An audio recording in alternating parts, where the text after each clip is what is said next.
And joining us in the studio is former University of Montana President Seth Bodnar. Seth, thank you so much for being here this morning. Thank you for having me. It's great to be here. And you're running as one of for Montana's U.S. Senate seats, and you're running as an independent. Now, Seth, an independent has never won a U.S. Senate seat here in Montana. Why do you think you can be the first?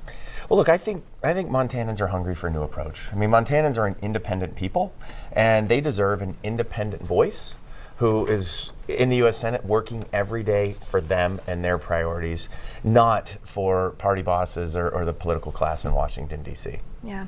Now, speaking of parties a little bit, you have support from previous Senate Democrats, John Tester and his team, but you're being accused of splitting the Democratic vote. What can you say for that? This is a campaign for all Montanans. I am working to earn the support of independents, of Republicans, of Democrats, of all Montanans who want a U.S. Senator who's going to go and fight for them in Washington, D.C. What are your political priorities? Well, it's pretty simple. I believe that we need to revive the American dream for every single Montanan. I think that that the American dream's been held hostage by a broken political system in Washington. Montanans continue to see higher costs, fewer opportunities, and we see political leaders in our nation's capital that are more focused on fighting with each other, distracting and dividing us than they are on generating solutions to the challenges we face. Yeah. Now, you've said many times that you won't caucus with a party if you are elected, and you've been quoted saying that you want to push for new leadership in the U.S. Senate. Can you kind of explain that a little bit more for us? Yeah, I think one of the big problems is that our elected leaders, they go to Washington and they put a jersey on. You know, a blue jersey with a D or a red jersey with an R, and that becomes the team that they fight for. I'm going to go to the U.S. Senate with a jersey that says Montana on it, and I'm going to fight every single day for Montanans. I'm not going to be a soldier for the people, or excuse me, for any party. I'm going to be a soldier for the people of this state. When I was 18, I joined the U.S. military, and I swore an oath to this country. My work at the university has been about serving all Montanans, Republicans, Democrats, independents. When I go to the U.S. Senate, I'm going to be a soldier for the people of this state, not for any political party. What are your thoughts on Trump's term so far?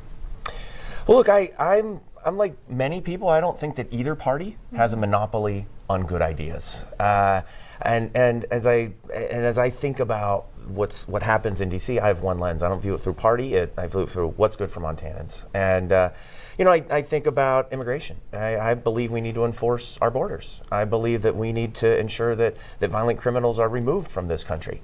I also believe that we can do that without infringing upon the individual liberties of Montanans. I look at the soaring costs that Montanans are facing, and I'm glad to see a focus on reducing prescription drug prices. I'm glad to see a focus on preventing private equity from buying up single-family homes. At the same time, I think we have tariffs that are being used more like toys than they are tools, and those are driving up costs for our farmers. They're destroying export markets, and I think we need common sense trade policy. Yeah, definitely. Now, you are a vet, and thank you so much for your service. Thank you. What are your thoughts on this war that's happening so far? Well, this is very personal to me, and I want to state right up front, Iran has been the world's largest state sponsor of terrorism. But I know firsthand the difficulty and the chaos of leading soldiers in the aftermath of an ill-planned regime change. And if you're going to send American sons and daughters into war, the American people better know, number one, why this is an imminent threat. Number two, what is our strategy? What are we aiming to do? And number three, what is our end game, and how are we going to avoid yet another protracted war in the Middle East? I'm very disturbed that we haven't seen that, and it's their responsibility to make that clear to the American people. Mm-hmm. Now, you won't necessarily criticize or applaud Trump. Why is that? Well, I'm not about criticizing leaders. I'm about policy. I'm about talking through what's good for Montana. Yeah. And the fact is, there are common sense solutions out there. And we see our political leaders too often engaging in name calling, slogans, beating each other up, working to fight and defeat each other rather than working to make life better for Montanans. That's what I'm focused on. Yeah. Are you receiving any money for your advertisements from any sort of Democratic Party? Things like that? No, we just launched our campaign last week, Yes. and we got off to a great fundraising start. Within the first 48 hours, raised over $500,000, and that's from people across the political spectrum. We've had donations from people who identify as Republicans, people who identify as independents, and people who identify as Democrats. And I think that's a great indication of the excitement people have and the desire people have for a new approach. Yeah.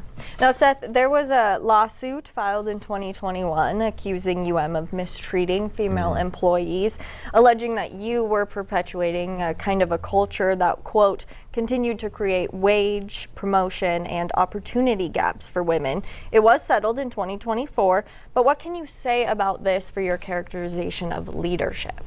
Well, our leadership is always focused on getting results, serving the people of the state of Montana. That lawsuit was shown again and again through a legal process to have no merit.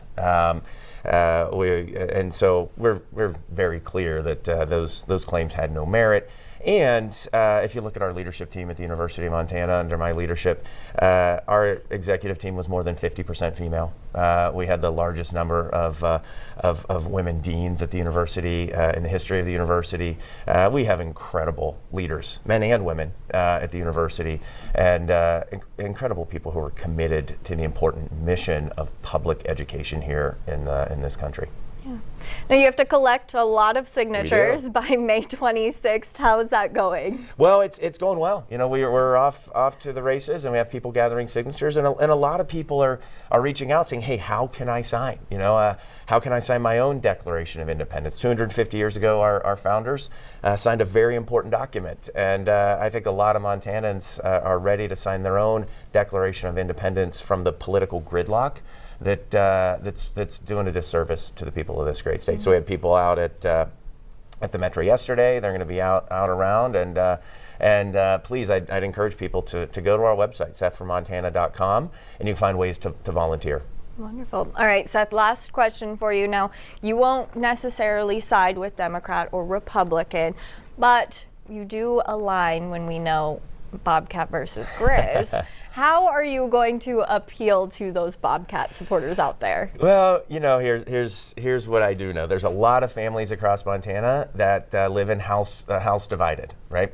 My own is a house divided. My wife Chelsea is a Bobcat, and obviously it was a great privilege to serve the University of Montana over the past 8 years, but worked very closely across the Montana University system on the very important mission of this university system. It really is a treasure of the Treasure State, and you know, we cheer for all our teams. Obviously, there's rivalries we have on one Saturday in November, but we cheer for MSU. We cheer for UM, and we're excited to serve all Montanans. You know, the Grizz Cat divide might be quite almost as strong as the Republican-Democrat divide.